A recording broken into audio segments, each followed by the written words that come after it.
Today, we're going to tackle a really critical medical condition. We're talking about what happens when one of the body's most essential systems hits a massive, and I mean massive, roadblock.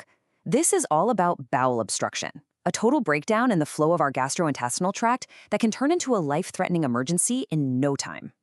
So, I want you to imagine your entire digestive system as this incredibly busy superhighway, right?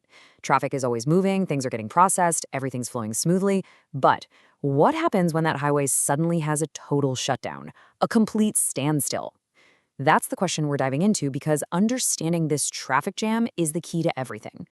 All right, here's our game plan. We're going to start with a real-world clinical scenario.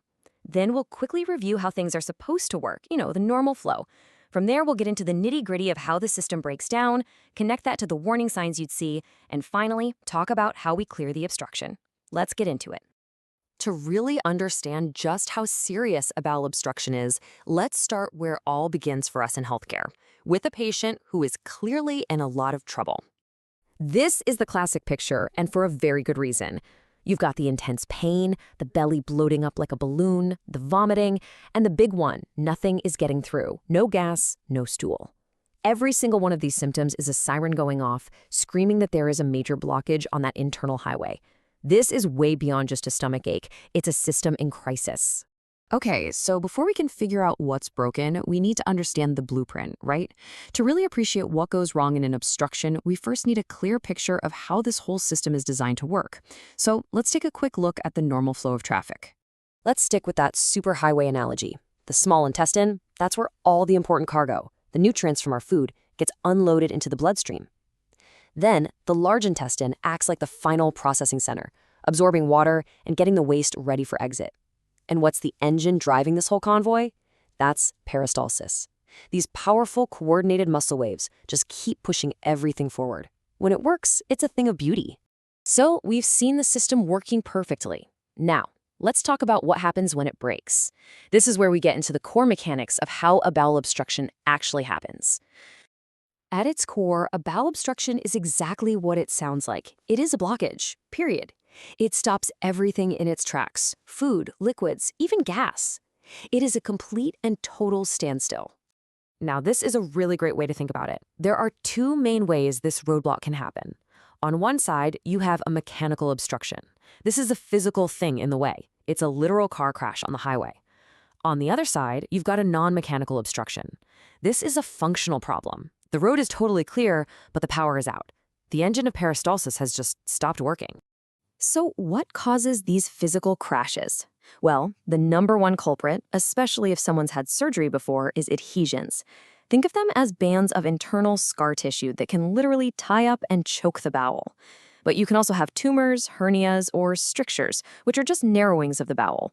And then there are two really interesting ones we need to visualize: volvulus and intussusception. Okay, a volvulus? This is dramatic stuff. It's when a loop of intestine literally twists around itself like kinking a garden hose.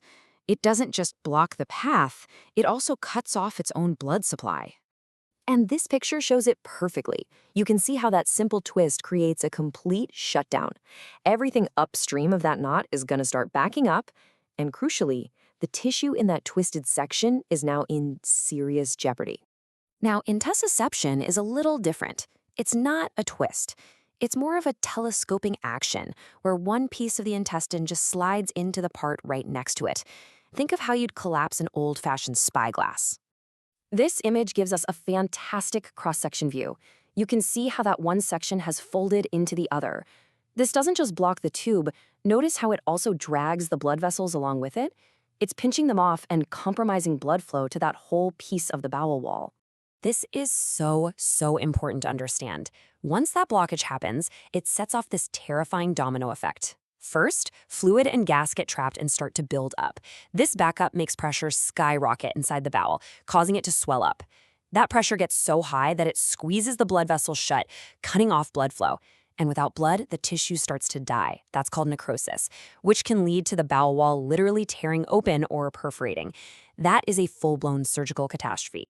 And that dangerous cascade is exactly why the warning signs are so critical. Every single symptom that patient is feeling is a direct result of this physiological chaos. So let's connect the dots. This table lays it all out so clearly. That abdominal distension, the bloating, well, yeah, that's all the trapped fluid and gas building up. The vomiting, that's the body getting desperate, trying to reverse the flow to relieve the insane pressure. The electrolyte loss comes from the vomiting and from fluid leaking out of the swollen bowel. And the bowel sounds tell the story. You'll hear these high-pitched, frantic sounds above the blockage, and then dead silence below it. So, to confirm what we suspect, we turn to our diagnostic tools. An abdominal CT scan is the gold standard. It can pinpoint the exact location and cause of the blockage. Then lab tests fill in the rest of the story. A high white blood cell count can be a sign that tissue is dying. Electrolyte levels show us just how much fluid has been lost. And a high lactic acid level, that's a major red flag that we might be dealing with sepsis or even a perforated bowel. Okay, we've identified the problem, we see the consequences, so how do we fix it? Well, the logic behind the treatment is all about hitting the brakes on that dangerous cascade we just talked about and reversing it. The treatment follows a really clear, logical path. First, and most importantly, we have to relieve that pressure. We do that by putting in a nasogastric or NG tube to suction out all the trapped fluid and gas. Step 2, we have to stop adding fuel to the fire, so the patient is made NPO, nothing by mouth.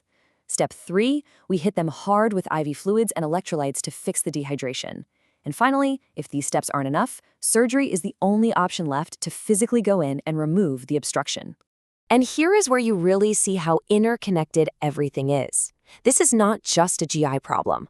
All of that fluid that's leaking from the bloodstream into the bowel can cause hypovolemia, dangerously low blood volume.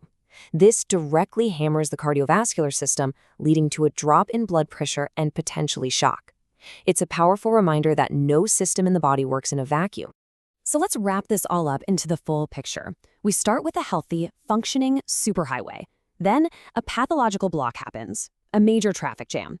The body's response to that jam creates all the clinical signs we see, like pain and bloating. And finally, our treatment is specifically targeted to reverse that pathology, decompress the system, and get everything back in balance. And that leaves us with one final thought. We know for a fact that things like prior abdominal surgery or using certain pain medications like opioids are huge risk factors for this. So the question to really chew on is this. Knowing the severe domino effect and obstruction causes, how can being aware of these risk factors, really being vigilant about them, help us intervene earlier and maybe change the entire outcome for a patient? It's a critical question to keep in mind.